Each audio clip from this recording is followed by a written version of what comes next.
Hello everyone, welcome back. In this video, I'm going to show you how to find Changelly wallet address. For that, first of all, you need to launch your Changelly application. Then you need to log in into your account if you haven't already.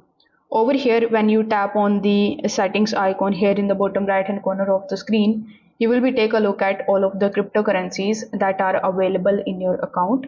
On the home page itself, you can tap on any of the cryptocurrency which you have in your account. Then you will be landed here inside this particular section.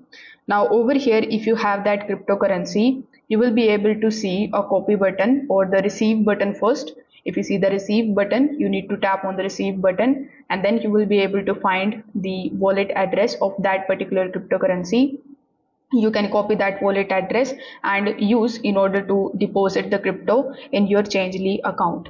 Now currently I don't have the cryptocurrency over here, that's why it is not showing me that option. But if you have the cryptocurrency, this is how you can find the wallet address in Changelly. If this video helped you out, make sure that you like this video and subscribe to the channel. Thanks for watching.